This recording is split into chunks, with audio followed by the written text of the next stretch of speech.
Mes chers compatriotes, nous sommes aujourd'hui le 15 janvier 2020 et dans 16 jours, le 31 janvier 2020, va avoir lieu un événement d'une ampleur historique qui est considérable.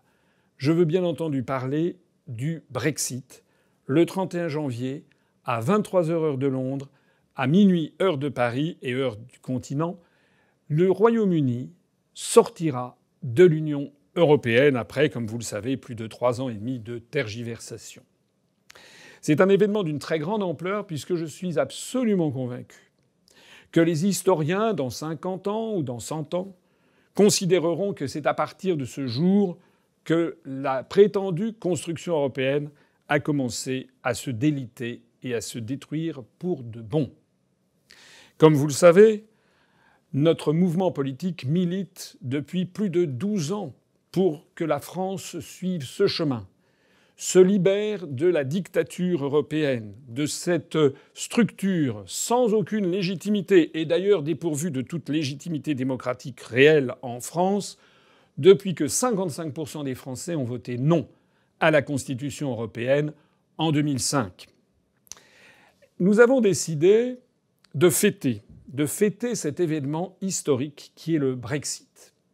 Et donc, je vous donne rendez-vous à toutes et à tous le vendredi 31 janvier 2020, à partir de 20h et jusqu'à 1h du matin, dans un lieu qui se situe 23 rue Baffroy, Paris 11e, juste à côté de la mairie du 11e arrondissement, pour célébrer tous ensemble ce qui doit être une fête, le début de la libération du continent. Au cours de cette soirée, nous avons décidé que ça ne serait pas une soirée UPR. Nous voulons que ce soit une soirée festive, une soirée Brexit, une soirée qui rassemble tous les Français et toutes les Françaises au-delà de leurs divergences politiques qui se battent pour la souveraineté nationale, pour l'identité nationale, pour la souveraineté populaire, pour la démocratie qui ne peut pas s'exercer dans un cadre autre que celui de la nation. Il ne s'agit donc pas d'une soirée UPR, mais d'une soirée Brexit. Et à cet égard, nous avons décidé d'inviter un grand nombre de responsables politiques, mais aussi d'intellectuels ou de journalistes qui voudraient passer, dire un mot, se montrer, serrer quelques mains, pour eux aussi témoigner qu'ils se réjouissent de cet événement. Nous avons donc décidé d'inviter toute une série de personnalités. Je vais en citer quelques-unes. Ce sont des personnes de droite, de gauche, du centre, des personnalités que j'ai eu l'occasion personnellement de rencontrer, notamment pendant l'élection présidentielle, pendant les élections législatives, pendant les élections européennes, avec lesquelles nous avons certains points de désaccord parfois très profonds, mais dont j'ai pu noter que globalement, ils étaient d'accord pour se battre pour la souveraineté nationale des Français, considérant au fond que les directives venues de Bruxelles étaient illégitimes. Parmi les personnes que nous avons décidé d'inviter, et je leur annonce ici, d'ailleurs ils reçoivent en même temps un courrier personnalisé, eh bien nous avons invité Fabien Roussel du Parti communiste français, Yann Brossat, André Chassaigne. Pour la France insoumise, j'invite Jean-Luc Mélenchon, Adrien Quatennens et Ugo Bernalicis, ces deux députés que j'avais rencontrés à Lille et qui avaient été très gentiment venus me parler pour un dialogue républicain. Je propose à Nathalie Arthaud, que j'ai rencontrée, qui est une femme sympathique, lors de l'élection présidentielle. Je propose à Georges Kuzmanovic. Je propose à Arnaud Montebourg, que j'ai également rencontré et dont tout le monde sait à quel point il est critique sur la construction européenne. Je leur propose aussi de passer de l'autre côté de l'échiquier politique et au-delà de nos différences. Je propose à Marine Le Pen, je propose à Thierry Mariani, à Jordan Bardella de venir à cette soirée, même 10 minutes. Je propose à Florian Philippot de venir, lui qui se bat désormais pour le Frexit. Je propose à Nicolas Dupont-Aignan, à Roland Hureau, à Jacques Millard et à d'autres responsables politiques de venir. Je propose aussi à des intellectuels connus pour leur engagement en faveur de la souveraineté nationale de venir.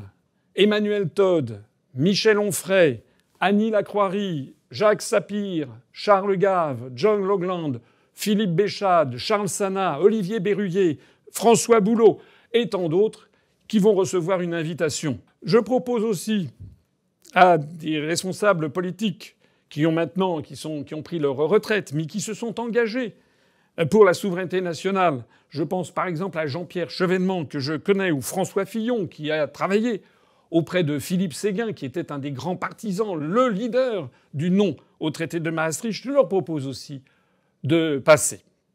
Je propose aussi à des journalistes de renom, dont on sait qu'ils sont sensibles aux analyses politiques que nous faisons, comme Natacha Polony, Frédéric Tadei, Thierry Ardisson, Coralie Delhomme, Éric Brunet, David Caïla, Didier Maistre, Philippe David, etc., etc. Je leur propose de participer à cette réunion à laquelle, bien entendu, j'invite l'ambassadeur du Royaume-Uni en France et, s'il ne peut pas venir, à un de ses collaborateurs pour représenter l'ambassade du Royaume-Uni. Il ne s'agit pas d'une soirée UPR. Il s'agit d'une soirée pour la France.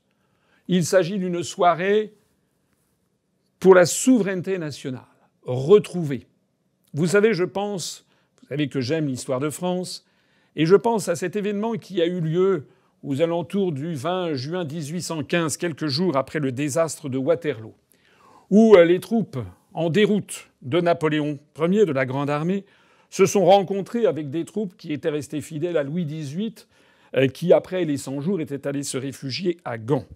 Et dans le nord de la France, de part et d'autre, du côté de Béthune, je crois, il y avait des troupes en déroute de Napoléon qui ont commencé à se tirer dessus avec les troupes restées fidèles à la monarchie. Et c'est resté un épisode assez célèbre de l'histoire de France. Le duc de Berry, qui était le deuxième fils de Charles X et qui était présent à ces événements, s'est interposé entre les belligérants, qui étaient français de part et d'autre, et a dit « Français, cessez le feu, nous sommes tous Français ». Eh bien, c'est un petit peu ce que je propose ici. Mettons de côté, pour cette soirée, nos différences politiques. Que M. Mélenchon ne me dise pas qu'il ne peut pas être dans la même salle que Mme Le Pen, et réciproquement, ils y sont à l'Assemblée nationale toute la journée. Que chacun comprenne bien qu'il ne s'agit pas de capter telle ou telle personnalité. Il s'agit franchement et vraiment d'avoir une journée française. D'ailleurs, la meilleure preuve, c'est que je prendrai la parole aux alentours de 22h ou 23h. On n'a pas encore parfaitement calé le programme de ce point de vue-là. Je prendrai la parole, mais tous les responsables politiques nationaux, chefs de parti, qui viendront, pourront également la prendre pour dire quelques mots au public qui sera ici présent. J'espère que toutes les personnes que j'ai citées et toutes celles qui vont, par ailleurs, j'ai pas pu citer tout le monde, recevoir une invitation, vont pouvoir venir. J'invite toutes celles et tous ceux qui m'écoutent, qu'ils soient adhérents ou sympathisants de l'UPR, ou qu'ils soient d'ailleurs opposants, mais qu'ils soient sensibles aux questions de souveraineté nationale, qu'ils soient sensibles à cet événement historique que représente le Brexit et qui préfigure en fait la destruction progressive de l'Union européenne, qui préfigure en fait ce qui sera bientôt notre futur, je leur propose de venir dans cette soirée. Une soirée où je demande d'ailleurs à toutes et à tous, d'ores et déjà, de faire preuve de l'esprit républicain qui s'impose. Les personnalités que j'invite à venir devront, quelle que soit leur couleur politique, être assurées d'avoir un accueil courtois de la part de tous.